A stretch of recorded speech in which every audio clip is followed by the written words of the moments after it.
Bienvenidos al canal El lado B de las cosas. Presenta las historias negras de los expresidentes, parte 1. Quien no conoce la historia corre el riesgo de repetirla. Dicen que los mexicanos no tenemos memoria, que cada sexenio olvidamos y hacemos de cuenta que nada pasó. Quizás sea el agua, quizás sea la televisión y la manipulación, quizás sea desinterés o un autoengaño. Lo cierto es que para entender la situación complicada que hay en México es importante recordar el origen.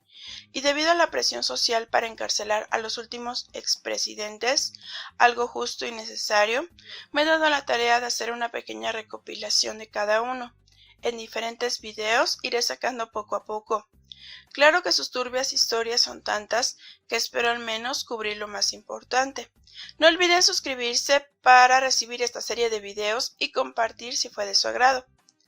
Pero qué mejor retroceder a una de las épocas más negras y comenzar a lo grande. Parte 1. Los Salinas.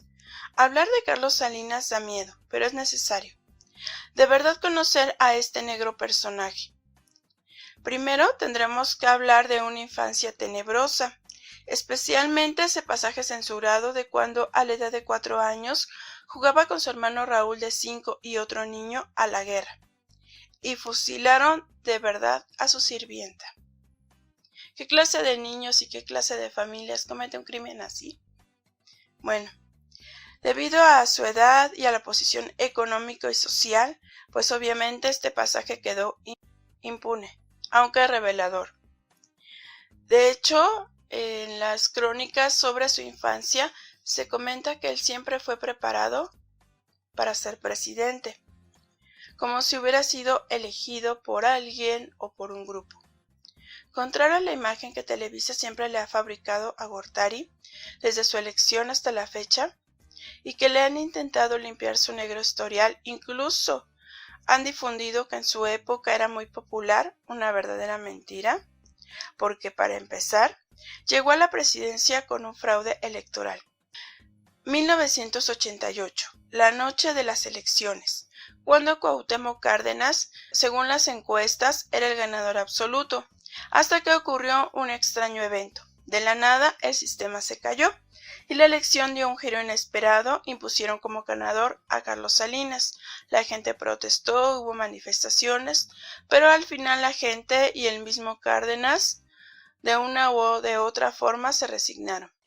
Pero el que no se resignó fue Manuel Cloutier, quien también era candidato y que dijo que se había cometido un fraude, afirmó tener pruebas. Sin embargo, un año después tuvo un supuesto accidente de auto. La gente de esa época y actualmente no creen que fuera un accidente y se sumó a la lista de muertitos y en el closet de Salinas. Pero esto apenas comienza. El primer dato es que, llama mucho la atención. En 1988, cuando tomó la presidencia, solo había una familia mexicana en la lista de multimillonarios de Forbes, los García Sada. Para cuando terminó su sexenio, había 23 familias o empresarios que aparecían en esa lista. Pero no te engañes con que Salinas generó prosperidad en el país, porque de hecho provocó la peor crisis en la historia. Lo que hizo fue tomar los recursos de un país, empobrecerlo a beneficio de una minoría. Estas 23 familias que hasta hoy gobiernan México obtuvieron extrañas concesiones y privatizaron empresas paraestatales, recursos naturales a precios increíblemente bajos. Más del 60% de las empresas paraestatales de México fueron malbaratadas. Y para quienes aplauden las privatizaciones y se creen que la versión de la televisión y de algún analista prosistema de que la privatización beneficia a los países, les menciono este ejemplo. No solo privatizó, sino que estas familias se mencionan como prestanombres. Y además obtuvieron estas empresas en oferta porque supuestamente estaban quebradas, cuando muchas de estas empresas eran redituables en sexenios pasados. México tenía en su poder a más de 1,150 empresas paraestatales. Cuando Carlos Salinas salió del poder, solamente quedaban 200. O sea, hizo y malbarató una serie de empresas. Esas empresas soportaban el gasto público. Al desaparecer ese ingreso, se habría generado una peor crisis económica, una alza de impuestos y más cosas que comentaré a continuación. En fin, ¿quiénes fueron estas 23 familias y empresarios? Pues voy a mencionar algunos. Para empezar, Carlos Slim, quien adquirió Teléfonos Mexicanos. Hoy es uno de los hombres más ricos y es conocido que tiene una gran deuda de impuestos. Otro beneficiario, Ricardo Salinas Pliego, adquirió Imevisión y lo transformó en la basura de TV Azteca. Se privatizó la banca. Roberto Hernández obtuvo Banamex, Roberto González, Banorte.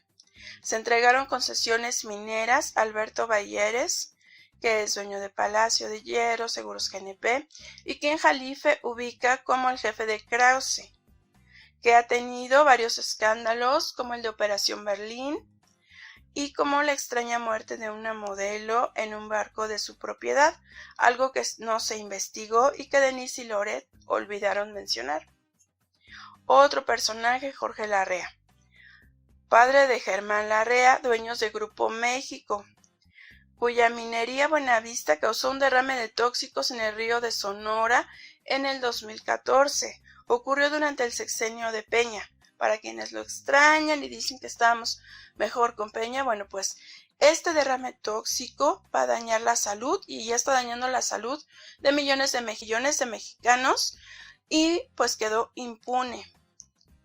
La misma empresa, Grupo México, tuvo un accidente, entre comillas, en la minera Pasta de Conchos, donde murieron en circunstancias extrañas un grupo de mineros. Después de una negativa para rescatarlos, no rescataron ni sus cuerpos y además se ventiló que los mineros trabajaban en malas condiciones de seguridad por un sueldo miserable, ni siquiera se le indemnizó correctamente a sus familiares y bueno, pues este fue otro de los beneficiarios de Carlos Salinas. También, por ejemplo, está Azcárraga, obviamente de Televisa, Zambrano, que es el dueño de Cemex, y que Jalife mencionó que Calderón posteriormente habría salvado de la bancarrota con dinero del IMSS.